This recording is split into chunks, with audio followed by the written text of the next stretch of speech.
Hey guys, I'm back again.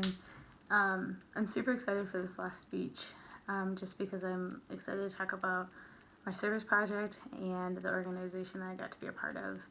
As you can see on the screen, the service project that I was a part of had to do with Freedom for Youth, which is an organization that started unofficially all the way back in 2005.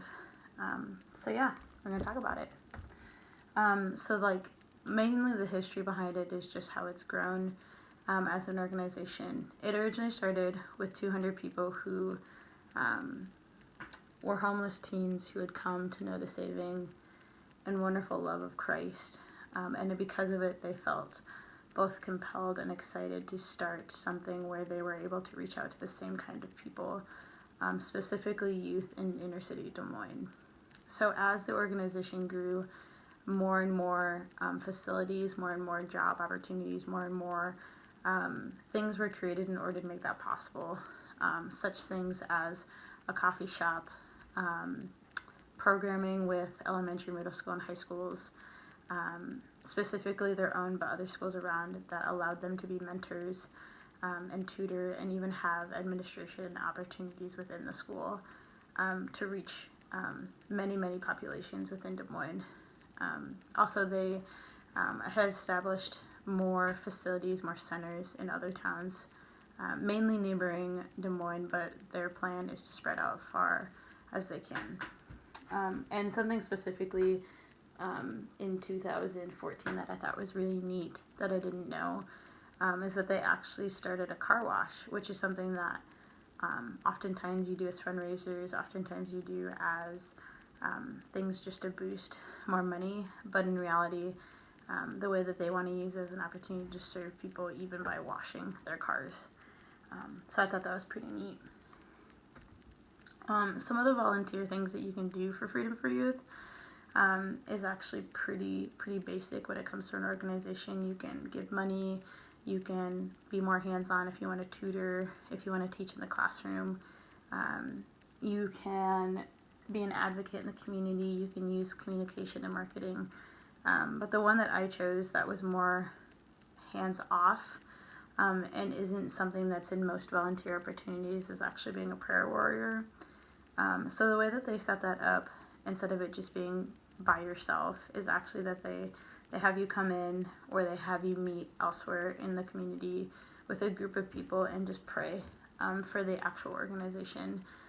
Sometimes it's specific, but mostly it's in generalization. So praying for the teens that people are reaching out to, praying for the people involved who are volunteering to stay strong and to fight kind of the things that are pretty common, whether it's drug abuse or maybe family sometimes. Other things that you can pray for are for financial benefits, financial things to come in, so that the organization can stay alive, for churches to be encouraged to continue to be a part of the sponsorship. And for me, I'm not very comfortable nor very confident when praying. It wasn't something that I grew up really doing, and so for me, it was really difficult. My experience was I got to pray over a group of teenagers who are new to the Freedom Blend coffee shop, who not necessarily are new to employment, but are new to being in a work environment or an environment where they're not just talking about very secular things, but instead they're talking about how the way that they interact with people is very effective, not just for themselves, but for the people that they're interacting with, and for who they interact with later on. And just a lot of conversations of looking at your actions, looking at your words, looking what it looks like to show up on work on time, what does it mean to be presentable, and just praying through those things that they may be strong-minded and reach out, and also be encouraged to know that they're not alone in the process of figuring that out. So that was really difficult to pray for, and also to pray out loud in general. My group was really cool, mainly older generational people, but had just encouraged me to know that prayers are answered, and that however God chooses to use that is really cool, and just to be encouraged in that. So I kind of want to talk about, to end, why I exist, because I didn't talk about that at the beginning. The reason really why it exists is it exists to kind of be another outlet for the gospel to be shared. There's not really a secret behind the fact that it's a Christian organization, that it serves to be a facet of facets to reach other facets by having long-term relationships with people who are struggling. And they're really intentional about making sure that they reach youth first, because they're not as well established in either a career or maybe their family life or financially. So there is more of a critical need in that sense. Something else is that it is a safe place. It's intended to be a place where if you need something, where they're able to provide it to some degree.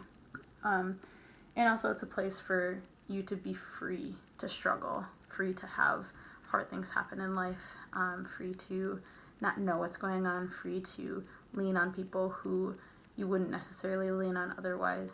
And it's just a really cool environment. I didn't know that much about it. I actually heard about it through a friend who had worked there for an internship, and it was just so encouraging to hear the stories of people just being excited to serve, even when they don't feel adequate enough to even, drive someone somewhere.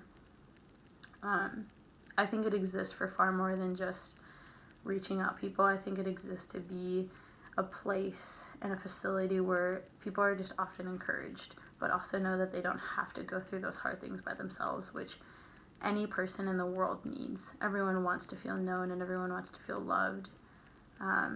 But to actually feel and have that is a whole nother construct that a lot of people don't necessarily get in their lives. So yeah, it was just a really cool thing, and I'm so encouraged to share that with other people, because it may seem often that you don't have the ability to do anything. Like, if you think about the real big world problems, they seem so overwhelming, like hunger, like what can I do? But realistically, like any big thing that has ever happened, any big thing that's ever been successful has only happened because of the small steps or the people that it took to get there.